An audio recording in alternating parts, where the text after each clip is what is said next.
News, sports, education, and entertainment. Wake Up GI with Jeffrey Smith. Brought to you by the Geary Community Schools Corporation. All right, we're back about 48 minutes after the hour. Once again, we want to thank Mr. Marcus Alexander for taking time out, BWP and Associates. They're looking for a new superintendent for the city of Geary. It looks like they're in full swing of things right now, so we definitely appreciate him taking time out this morning to kind of share with us where we were with that. We're moving on, and we've had this gentleman on a little while ago. He has a keepsake that he gave me that's in my office I see every day, and it's like my little cardboard toy. It's of one of his ambulance replicas, but he's doing so much more out here in Northwest Indiana. His name's Mr. Alex Dunlap. He's in studio right now.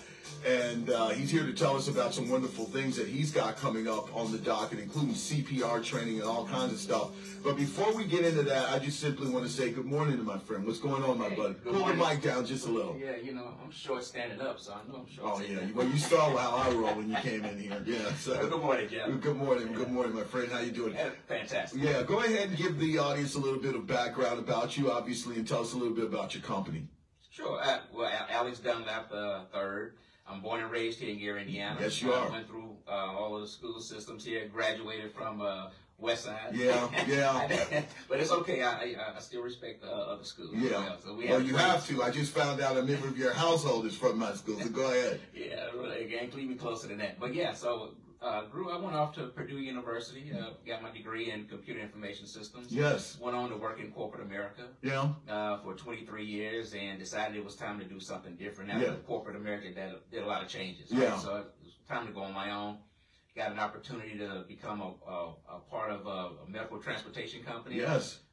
Got into it and brought my talents in from my corporate world. Right. We changed it into an ambulance service, and now, Jeff, you said, what are we doing differently? Coming up soon here, it started in March. We're going to go back to some of our old roots. We're going to add in our wheelchair service back again. Nice. So those that don't necessarily need an ambulance, right? Don't qualify for an ambulance transportation, but still need to get medical transportation. Right. We will have vans and wheelchair accessibility coming from you here soon in March. No, I like that. And I remember last time we were here, I was just asking you, you were kind of educating me as well as the others about the complexities that go into this. I know when you look at it from the outside, it feels like, see problem, buy van, and then you're just kind of in it. But obviously it's a lot more complex than that. Sure. So explain about the wheelchair, because that kind of seems like an obvious one, but obviously it isn't. And so that was some void that was necessary to be filled, and you kind of came in. So how do wheelchair people or wheelchair-bound people kind of, how do they get passed over? What is that something that insurances don't cover? I mean, what's that all about? Sure, insurance, only Medicaid covers it. Really? Medicare does not cover it. Why, I wonder? Well, it's in the name. Yeah. It should be Meta, don't care sometimes. All right, be careful. I don't want to get you in trouble with your insurance providers. I want you to continue to get paid. Well, they love getting paid as well. Yeah. But here's the thing. So it's a necessary thing for patients. Right. But Medicaid, I mean, the pay structure is so small that the providers, it just makes it difficult for them to provide that service at the rates that Medicaid pays. Now, so that's the difference. So by going into that area of now kind of being accessible for wheelchair-bound people, does that kind of, does your company now have to incur some of that cost in order to provide a needed service, or do you get to offset it through another funding thing? You don't have to give us all your book secrets, but I mean, I'm just curious about that. Yeah, well, no, that's a great question. So no, we don't offset it. What we do is either you submit to what Medicaid wants, right, or you go on your own pay structure, and just do private pay. Wow. And so we're gonna do sort of the private pay for a while. Yeah. We are not going to start with Medicaid because we were in that. That's why I stopped doing that about 6 years ago. Right. Because it just didn't cover the cost to operate. So I have to come in at a different level. But we'll make it affordable enough to come for patients to do. But we won't be doing it at the Medicaid. Yeah, I'm not going to go down this pathway, but I just think you just raised something so interesting, and I hope the audience feels that this is interesting as I do, because we do hear about Medicaid, Medicare, and things like that. But now we get an opportunity to talk to a provider, somebody on the other side. And what I'm hearing about Medicaid is, I mean, what's their deal? I mean, it seems like they're a very limited provider. They've got a very narrow type of audience that they're trying to serve. It's not being expanded. I mean, what's the deal with Medicaid? Well, see, Medicaid is, I mean, don't forget, Medicaid from a state standpoint, every state has its own Medicare structure. Right, Medicaid. Structure. Right, and with that being, they cover almost about every aspect of medical need that you have. Right. Right, Medicare don't, though. They don't cover everything that you need, especially transportation, but Medicaid does, so those dollars are stretched quite a bit more. Right? Now, you know, for home services, things like that, I mean, it's a great thing to have Medicaid. Medicaid. Because Medicaid allows you to have a family member take care of you. I remember that. Right? They can take care of you and get paid for it because they're doing it anyway out of their pocket. Right. So now it's a structure provided for them to do. So it's Medicare the one that I got a problem with, right? It might be. It might be. But Medicaid, I mean, state dollars are stretched. You know, they get funding from certain sources, other things like that. So their dollars are stretched quite a bit more. From that, Medicare, you pay into quite a bit all your life. All your life you pay into it. It don't seem like you get the benefits sometimes, Yeah, so let me ask you this, because I have a friend who he and his wife are physicians, and we've had, I remember he was just kind of explaining about, they have two practices, and he was just like, a lot of people think, we're making money and things like that, but one of the challenges that they always have is about, obviously insurance and reimbursements and things like that, and they're in this for the labor of love of treating patients, and so sometimes they're not necessarily getting paid for that patient in a timely manner and things of that nature. So, I mean, is there a challenge that you had to kind of overcome, or is there some kind of like, let's just say, a learning curve that you had to endure when you first kind of got into this? Because obviously you understand systems. You were in corporate America for a great deal of time. But when you got in here, now all of a sudden you're dealing with this whole nother animal, i.e. the government. And you want to get paid for a service you provide, and they're over here, got you jumping through different hoops. Tell me about that. I mean, what was that like? Because that alone is discouraging me from even going down that road. Jeff, we are contracted with, I don't know, maybe 50 different insurances. Yeah. Every one of them have their own requirements of how you get involved in the system. Right.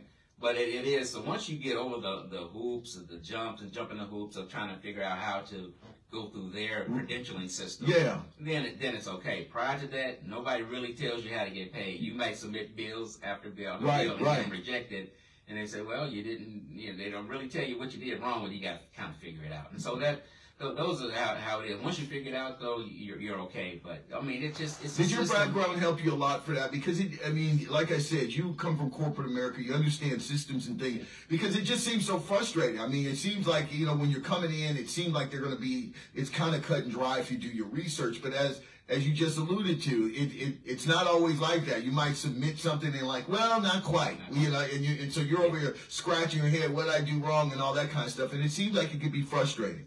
The only thing that corporate America helped me out with that was being relentless and trying to figure it out.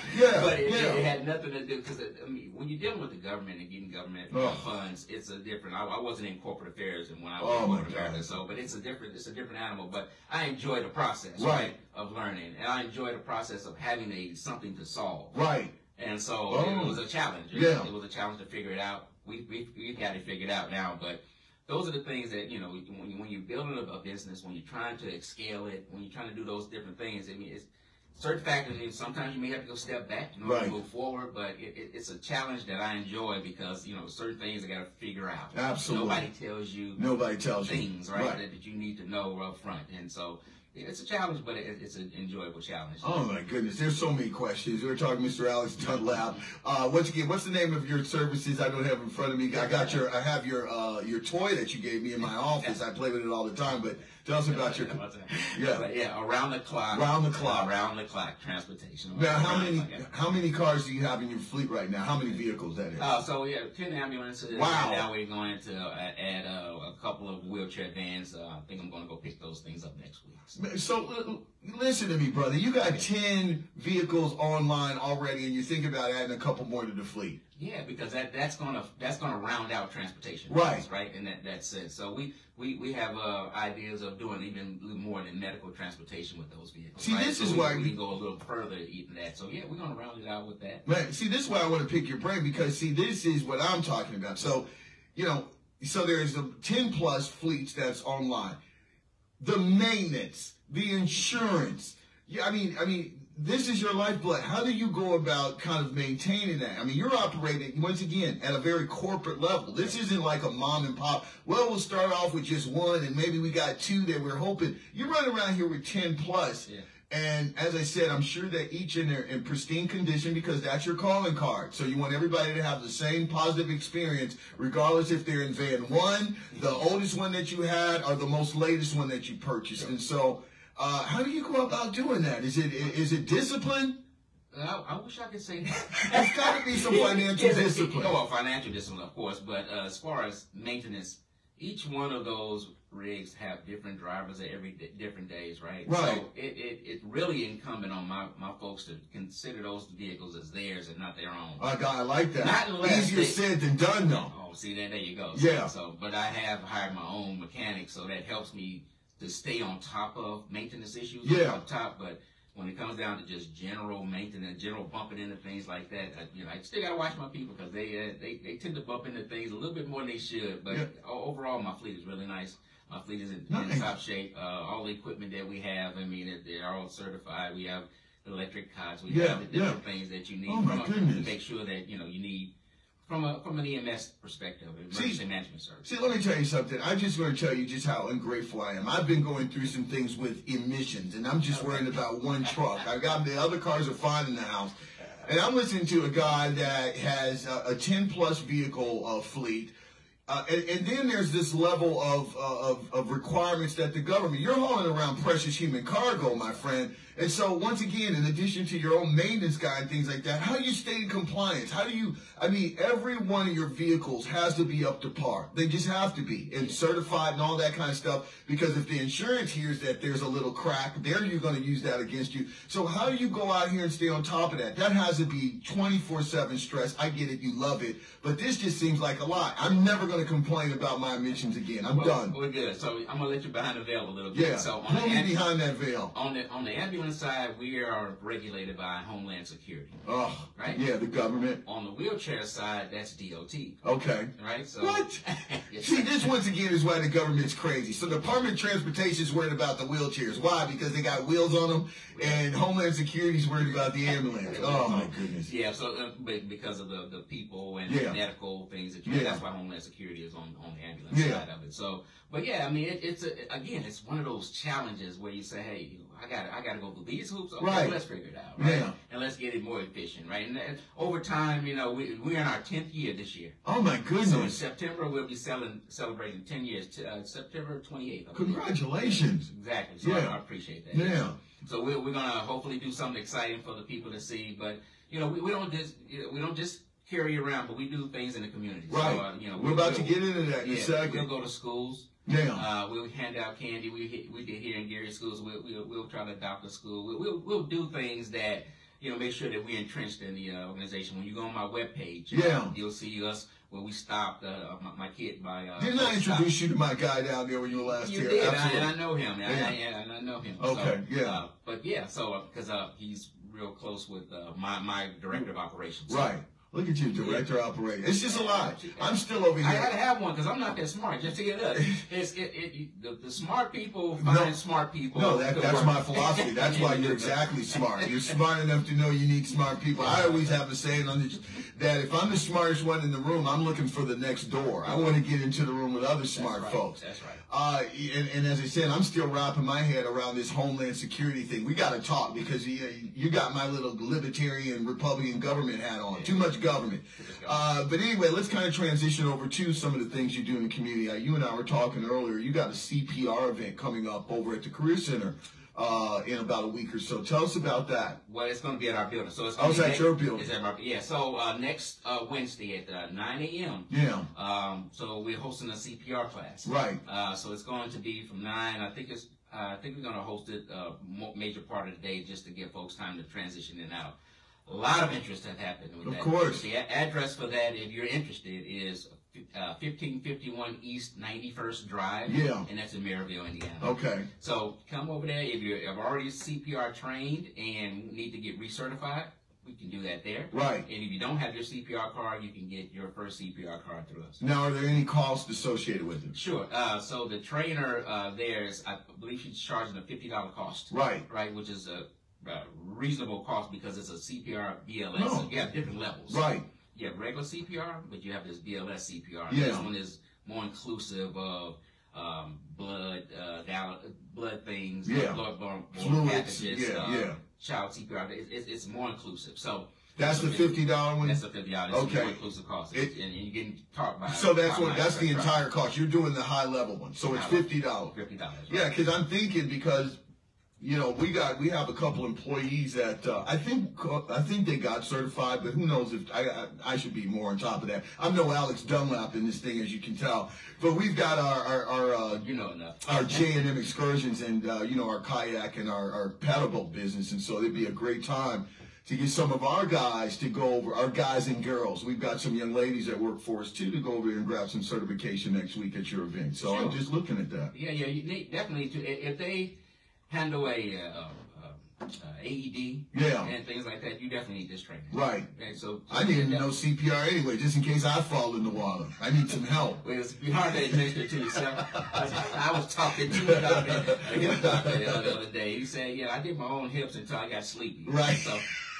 at a point, somebody else will need to help. Absolutely. So once again, that is going to be next Wednesday, correct? And next Wednesday, the 21st, February 21st at 9 a.m. And the address again is 1551 East 91st Drive. What's the landmark where that's close to? Oh, so you know where the mall is. Of course. It's not far down. It's kind of directly down the street from the mall. Like, I'm staying on US 30. I'm not turning on Mississippi. You can turn on Mississippi when you come down US 30. Okay. And then come straight down till you get to 15th to 91st Drive. I think I know where it is. Now, you do a lot of stuff in the community. You got some other events. Tell us about them. Yeah, so coming up, we're going to be at Jay's Breakfast Club. Yeah. And I believe, let me get that address. Saturday. Saturday. That's going to be Saturday. Yeah, 2601 Broadway. Yeah. From 10 a.m. is the when is this, next week? The Saturday, yes, next Saturday. Yeah. This Saturday. Yeah. Because I know she's at the All-Star game. Is she? This Saturday. Oh, tomorrow? This Saturday. Oh, it's tomorrow? Okay. Yeah, well, I thought she was going to be down in Indy at the All-Star game. Oh, you're going down there? No, I'm covering him. Oh, I got you. I didn't see see Amber. That's why I've been trying to get Amber a microphone, but she likes to do things her way. So we'll let her sit back there. Yeah, so that's Saturday coming up this Saturday. Yeah. 10 a.m. to 2 p.m. So tomorrow, the 17th.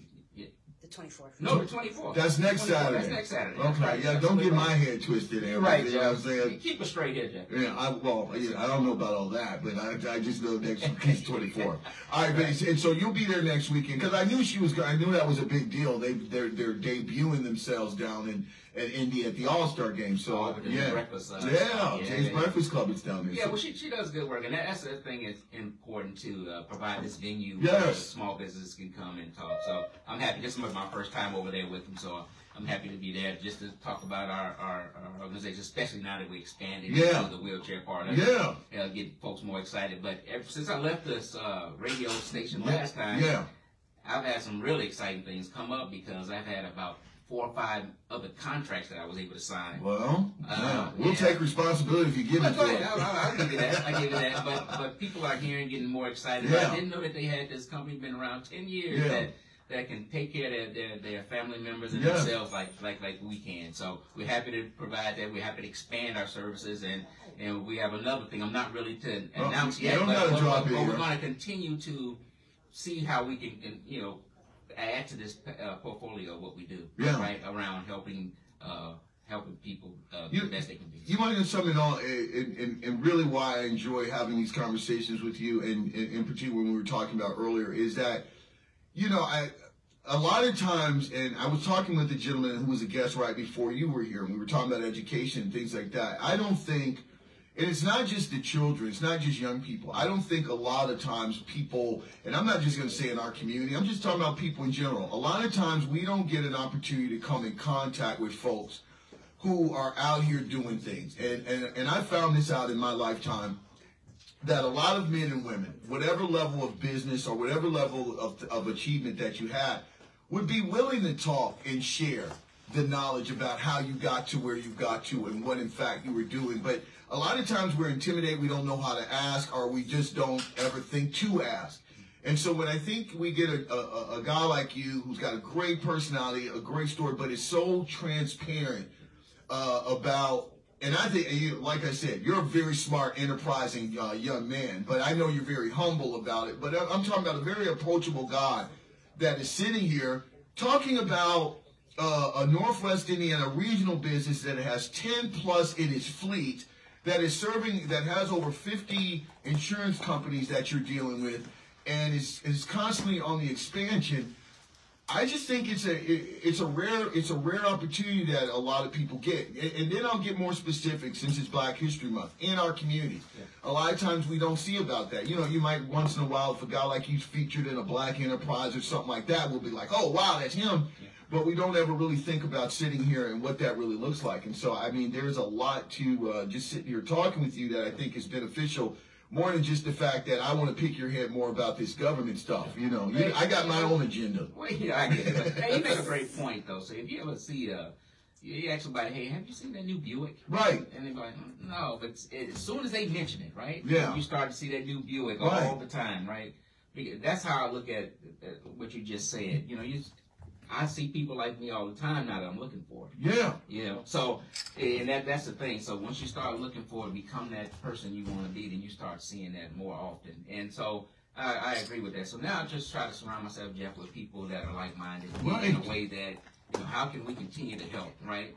We're not just in business to enterprise and just gain money, because if that's your full focus on owning a business, I can guarantee you're gonna fail. You're gonna fail. You're gonna fail. But if you go out with a reason, a why, and a reason to solve something, I submit that you will be successful. And so that's the thing. Yeah, and as you were talking about, since we were last talking, I mean, one of the reasons that I think is that, you know, as people, you know, and all of us, if we're lucky enough to have a little bit of time on this earth, we are going to probably need some ambulatory care at one point, whether we want to or not.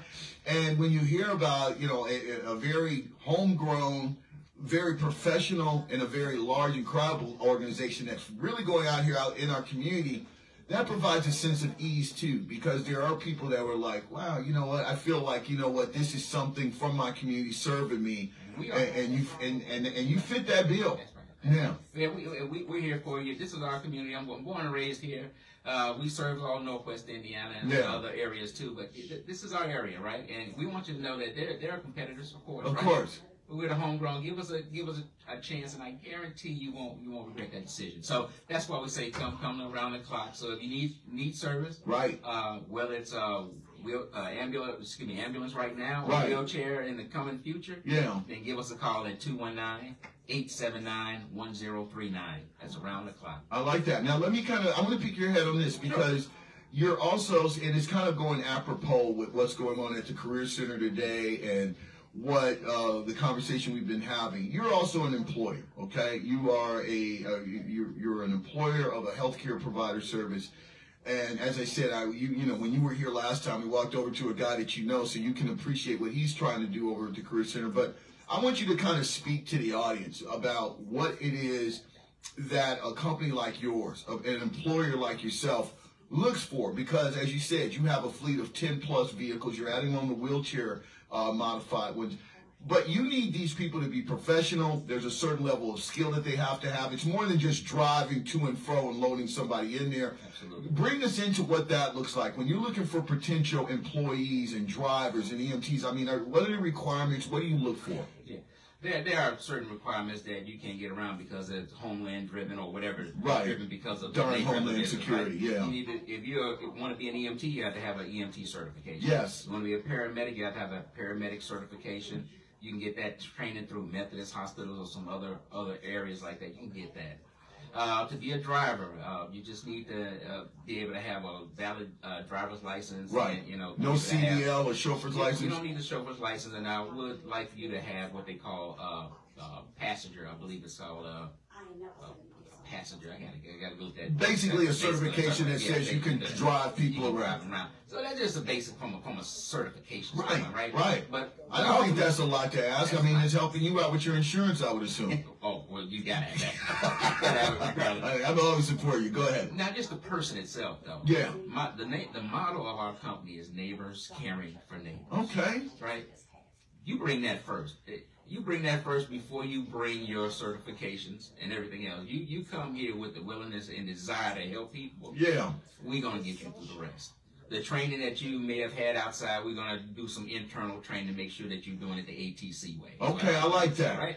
But other than that, if you come with the willingness and desire just to be human, yeah, and understand that when you meet this patient, they didn't have the best of days, right? You may not have either, but it's time for you to put on that face, right? For you to understand that you got to have that empathy for them.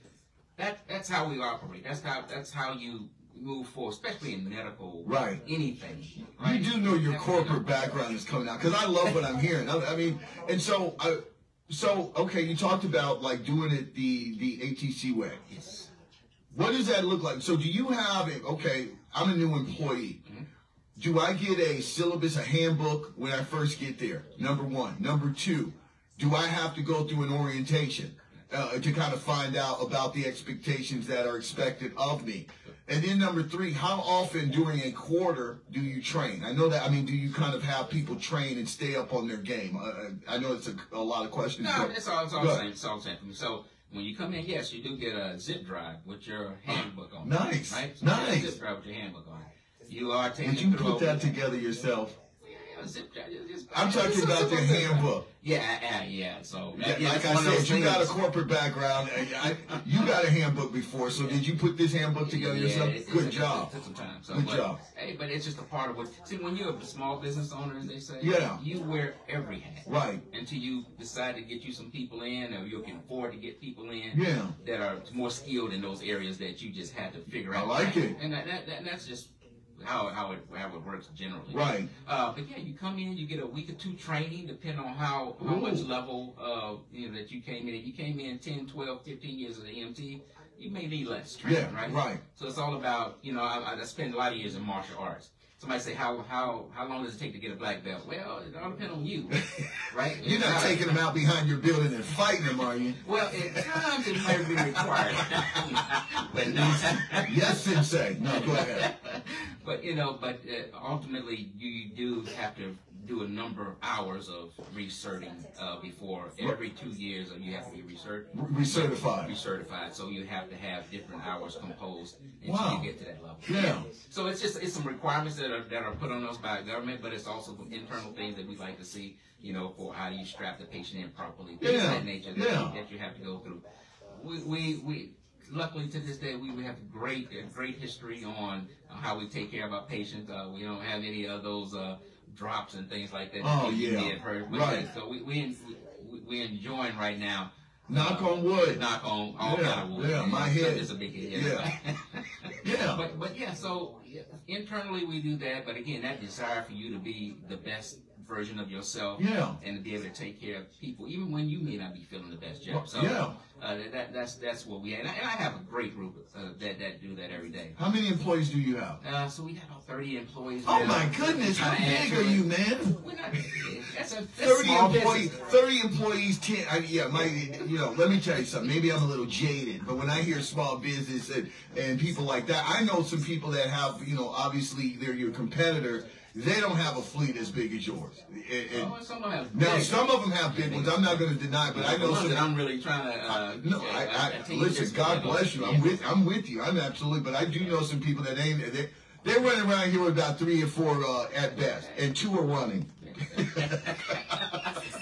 Hey, you know what? I'm not gonna. Everybody's grind is a little bit. You got to. This is me doing it. This is me doing this. But hey, but you're absolutely right. It's just a process, man. And and you gain that character building process through having to do everything. Right. I mean, having to be the biller, having to be a driver at that point, having to do the scheduling and, Oh, my dispatching, and those are characters. So you have a dispatcher too? I have multiple dispatchers because we run all day. Yeah. So yeah, we have different multiple. Yeah, dispatchers. you're okay. You're a mid-level business. I'm figuring you out, Alex. That's what I'm doing. Okay. We're talking with Mr. Alex Dunlap. I appreciate you got to come in here. And so, getting back to the employee side of things, do they get issued uniforms and things like that? I'm assuming a guy like you, everybody's dressed in the same. Yeah, they look good too. I believe it. I believe it. So we developed a patch years ago, and it's a nice patch. So yeah, you get trained. We buy your first uniform. When you first get hired. Buy their first uniform. Yeah, you buy your first uniform, but it's on you after that. Yeah, we want to make sure you're looking good when you first start. Right. And then you have to maintain that going on. Man, let me tell you, I'm making sure that I'm gonna come over and check you out. Yeah, come on. Yeah, absolutely. We've been talking with Alex Dunlap. What is around the clock? Around the clock. We on our ambulances, around the clock ambulance. On our vans, you're gonna see around the clock medical transportation. Yes. So but it's all the same corporate umbrella. You're gonna see the same logos. So right. You're gonna recognize it. Oh my goodness, good stuff, man. Let me tell you. Give me the logistics of your business once again. How can people contact you? I know you said over 50, but for people that are looking into their pocketbook right now and pulling their cards, what kind of major insurances do you tend to work with? Yeah, so from an insurance standpoint, we work with them all. Okay, so everybody. Yeah, there's none we don't work with. Of course not. Some we are contracted with that we went through their credentialing process. Right. But all of them we can build as long as your insurance says you have that that you qualify for that service. Yeah. Right? So we can build them all. Some we're in network with. Right. Others that we're not out of network with, still doesn't stop us from building them. So we all. They're not going to stop you. Yeah, no. They're not going to stop you. Yeah. We're going to stop ourselves, and that's it. Yeah. Nobody's going to stop us. I'll take the heat.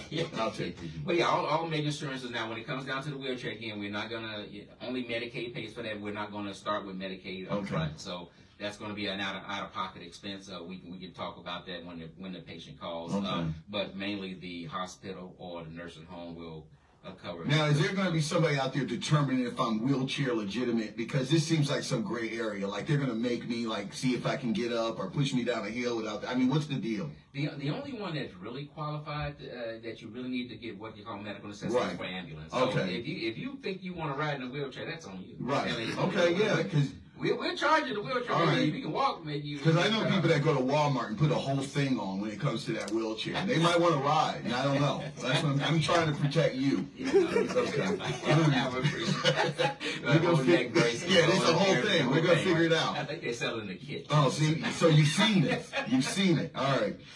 We've been talking with our good friend Alex Dunlap from Around the Clock Ambulance Service, and as I said, good stuff. Once again, next Wednesday, because for sure I'm looking into this. Yep. Next Give Wednesday, me the time again. Next Wednesday, 9 a.m. We're doing a CPR training at 1551 East 91st Drive in Maryville, Indiana. Right. 24th, we just determined that we're going to be doing a small business venue at Jay's Breakfast Of course Club. you should. So we'll be there from 10 to 2, I believe. Right. We're going to start up that wheelchair service that you've been asking for ever since I got off the first radio program. I've been asking for it. Okay. Yeah. Put me out there. All right. So with that being said, we're getting ready to take a break. We got a young lady that's going to be calling in just a bit. Tell us about a wonderful event, a wonderful gesture that she did on Valentine's Day. We've been really kicking it on the short abbreviated show of Wake Up GI with Jeffrey Smith right here on 88.7 FM WGVE. Want to remind everybody out there that, of course, it is middle school career day. So if you've got a scholar out here and he or she did not tell you, make sure you get on them, because get them over to the Career Center today, 9 to 2, so they can find out about the vocations and possibly even work for uniforms paid for. And they get to drive some shiny new thing and push people around in wheelchairs. It's a cool job. It's a cool job. You do a great job, Jeff, always. I appreciate it. All right, there you go. We'll take a quick